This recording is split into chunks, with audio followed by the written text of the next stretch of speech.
everybody, and welcome back. The Atheist Experience is live, January 5th, 2003. Happy New Year.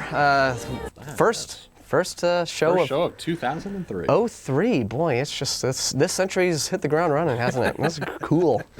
I'm digging it. All right. Thanks for joining us, as always. They had some pretty cogent discussions about a lot of the negative aspects, about the problems. And certainly, there's some people that are talking about, that religion that is too strong, too fanatical, is dangerous. And I certainly agree with that. But I wanted to talk about something else. Let's see if I can do this coherently. I wanted to talk about, I don't know if you guys remember a book called Psycho-Cybernetics by Dr. Maxwell Maltz.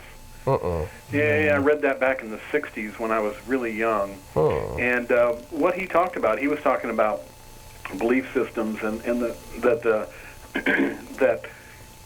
the body reacts to beliefs. For instance, the example I remember is if you're in the woods and you run into a bear, you get scared and you run, and your body produces adrenaline and you run faster, which is a good thing, probably a survival mechanism. Now, if later you find out it really wasn't a bear, but a big shaggy dog and it was friendly, that didn't change, your body reacted with what you believed, not with what the truth was, which I think is interesting. So here's my philosophy or my hypothesis, and that is if what I believe in if I feel that makes me a better person, then I think that's a good thing for me to believe in. So if I believe in God and that makes me a better person, then that's a good thing, regardless of whether there really is a God or not. And if you don't believe in God and that makes you a better person, then actually that's a good belief for you also. But you have to admit that most religious persons don't have that live and let live attitude, do they? Yeah, no, that's true. Well, and a big problem I have with that also is define better person.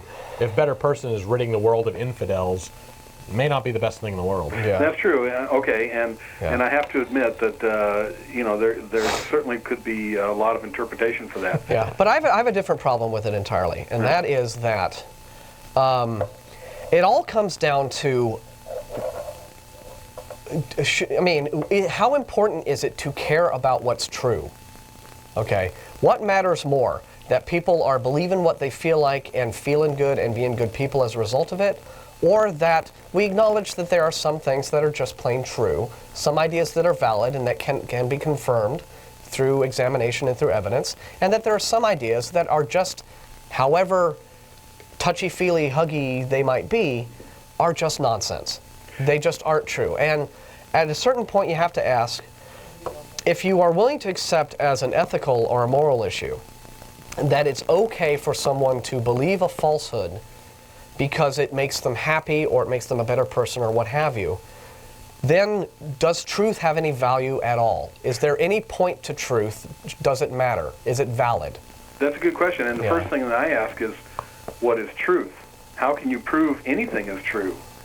Well, I think that you can, the scientific method is a way of confirming of ideas beyond a reasonable doubt. I mean, in terms of this is the best conclusion that we can come up with given the preponderance of evidence at this time, and that's useful. I mean, it's useful, but it doesn't make it truth. In other words, because the thing, and I'm an engineer, the thing about science is that it lets you predict what's going to happen. If I do this, then that will happen. If I step off this building, I'll probably go down unless I'm wearing a parachute, then I'll just go down slower. Okay? But if you believed that you would fly, if you were someone who believed you would fly, and that belief made you a better person, it wouldn't change the fact that if you stepped off that building and fell to your death, you'd still be dead. So at that point, you have a potentially very harmful belief system that somebody might be believing and being a perfectly good, happy person for the time being, but at a certain point, truth, which is that in the way. It's gonna bite you in the butt. Really. Well, what you're talking about is if somebody has a belief that doesn't play out correctly or the way they expected in the world, then there are negative consequences. if we can define negative. I mean, Yeah. everything's up for grabs in definition. And that's why I was hoping not to go this direction, because I did think about what is true. I know. But I mean, it's But I think anything that you say, some argument can be made against it. You know, if I'm in the space station and I step off the edge of something, I'm not going to go down. And that's, you know, for physical reasons. You know, you're in free fall. It's different. Yeah, true. So the way I judge things is and here's another point, is what I believe I don't think is as important as what my actions are. That is, what I do in the world is what's important, not what I believe. Yeah. Now, but then doesn't what you believe motivate your actions many times? Absolutely, and that's what I was saying before. If I believe something that makes me, quote, a better person, that is, you know, less violent or, you know, more peaceful or whatever it is, or, you know, to be able to do my job better or provide for my family better, I lost my train of thought. I think I know where you were going with it. Yeah, basically, a belief in God will cause you to do good things. Yeah, and we're not denying that that's done. Ideally, that's the situation. Yeah. And yeah, I definitely agree that, you know, for a lot of people, belief in a God isn't all that harmful because they're live and let live people. It makes them do the right thing, so, you know, it doesn't affect their life all that directly. Yeah.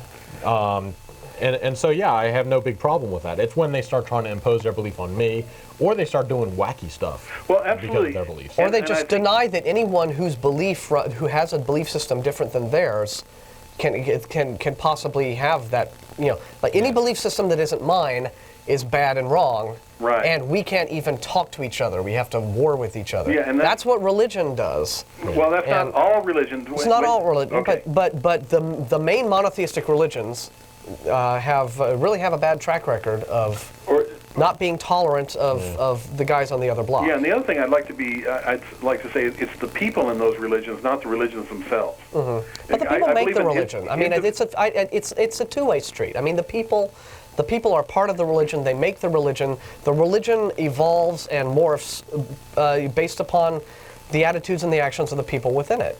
I mean, well, let's take somebody that's an atheist, and if they did bad things, you'd feel the same way, wouldn't you? I mean, weren't the communists atheists? Sure they were. I'm sure a lot of them were. I'm sure, but the communists were also people who didn't believe in unicorns. You know, I think they did what they did. Communist was a political philosophy. Right. Yeah, and a lot of the people who subscribed to it happened to be atheistic. You know, but I don't think that you could say, you know, Stalin was a guy who was in a mad bid for power, and he was a power-hungry, you know, demagogue.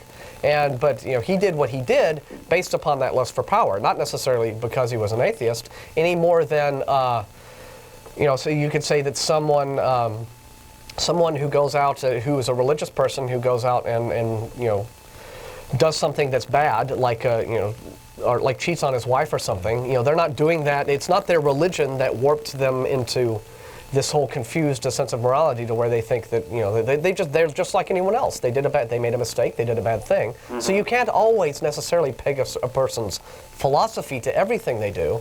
But you're right. I mean, you know, if I knew of atheists going around doing bad things, we'd call them on it. In fact, we had a little discussion before the show that we're not going to get into right here. But yeah, but I think that whether one is atheist, whether one is theistic, whether one has some entirely different kind of philosophy about life, I think that at a certain point we need to recognize that you know, that there are. To me, I think the truth matters, and truth, I think, is what can be confirmed. And if someone you know, wants to believe something that's nonsense because it makes them feel good, while I acknowledge that right, I still personally have ethical problems with it. Well, maybe that's just me, but I do. You know, the problem is if you watch a magician who's good, boy, what he's doing looks like truth, but it looks impossible. Oh yeah. And so that's true. You know, seeing is not believing. That's very true. One last point I'd like to make. My biggest problem with religion is that it asks you to accept things on faith. And I think the one thing that separates us from the rest of the animals on the planet is our intellect. And religion asks us to set that aside. Yeah. Most religions. Yeah. I'm sorry. I am a member of a religion, but the religion I'm in doesn't ask me to do that. Yeah. It teaches you, they say it teaches you how to think, not what to think. Yeah. Yeah, and that's exactly what you guys are doing. But most of religions, most of the religions, we'll appreciate that. Most of the major religions in the world are very authoritarian in nature, And they do want, they do lay down the dogmas for people to say, here's what you believe and don't question it. And this is why we end up with these problems, such as these big conflicts between religion and science. Yeah. Because science is all about, you could discover something tomorrow that could completely undo everything you thought you knew about the universe and how it works. But, you present religion with disconfirming evidence, and no religion will allow any of its, if it's the kind of religion that has these immutable tenets and dogmas, none of those religions will ever allow any of those dogmas to be overthrown just because somebody says, but here's a transitional fossil. I mean. Yeah, I think there's a quote that I actually use sometimes. Religion is answers that philosophy is questions that may never be answered. Religion is answers that may never be questioned. Right. One of the things that I think is interesting is it seems like science is getting closer to absolute metaphysics or whatever. I mean, what Hawking talked about is that that particles come into being out of nothing and then disappear again. That's what makes black holes radiate energy, because a particle and antimatter particle come into being, and one gets sucked into the black hole, the other's emitted. Yeah, that's pretty metaphysical, having matter come into the universe from nothing. I don't really understand that. Yeah, well, there's also, quantum physics is entirely beyond my realm of education. We have a member who is an expert. We have a member he's moved out of town, but he's in Mark Lowy. Yeah. He's in touch occasionally. He's a co-author of a graduate-level textbook on quantum physics, so he knows a thing or two about it. But and from what I've heard with that specific thing, I know it's a little bit off topic, but with that specific one, it actually takes matter in the local area to actually have that phenomenon occur. If the black hole wasn't there, you would not have things popping into and out of existence. Essentially, transfer of matter. A molecule or atom from the black hole essentially disappearing from there, appearing in that event horizon. Half of it goes this way, half of it goes that way. You got a smaller black hole. So theoretically, black holes can evaporate over time, over a really freaking long time. A long time. Yeah. But in the end, it is true that science does deal with natural explanations. Yes. Based on empirical. Science doesn't deal with metaphysics. It really isn't a metaphysic. It doesn't deal with philosophy and metaphysical questions. Really, it's entirely a naturalistic process. Yeah. And that, I think, is why another reason why there's so much conflict between science and religion, between people who don't understand that distinction. You can't.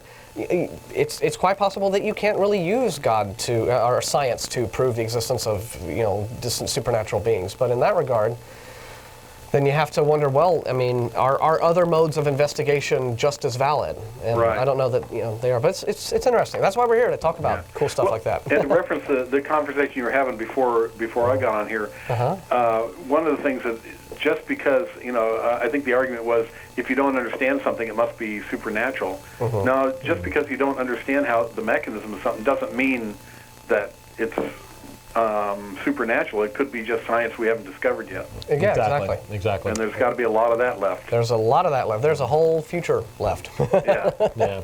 So, hey, thanks a lot for your call. It's very interesting, Rob. Yeah. Keep it up. Yeah, call us back any old time. Bye-bye. And just a reminder to unbelievers in the peanut gallery of our bagel shop meetings, 10:30 a.m. on Sundays. Yeah. Corey's on line 3. He's been waiting patiently. Let's see what he has to say. Hey, you're on the air. Hi, hopefully quick questions about your choice of intro music. Do you guys like Kate Bush? Sure. And do you guys listen to her lyrics by any chance? Yeah, sure. Why did you guys not use the subtitle that's, if the song is Running Up That Hill, A Deal with God? Yeah. Why did you guys not use that as well? Not enough room across. Not enough room? You could have made room for that. And that's to me, is a very conspicuous, that you guys didn't use that. Also, are you familiar with what that song is about? Yeah. What is it about to you? It's about, let's see, the chorus is, if I only could, I'd make a deal with God and get him to change our places. And a transformation, a transmutation, possibly? Something like that, yeah. Are you familiar with the tradition of going up a hill for a transmutation? That it's a very familiar religious tenet from all the great religious tenets throughout history? Yeah, it goes way, way back, yeah, sure. Sure, and so are you familiar with the song Them Heavy People by Kate Bush on the Kick Inside? Yeah.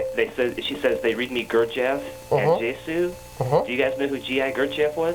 I haven't read any of the writings, but I know the name. He was a very famous mystic, occultist, There's some guys that have access shows about him, actually, that talk about him on occasion. Yeah. And these are things that it's curious to me that you guys would be into Kate Bush and into her lyrics, possibly, potentially, and not be cognizant of the mystical and metaphysical that are very, very pregnant in the vast majority of all of her lyrics. Oh, I'm cognizant of them.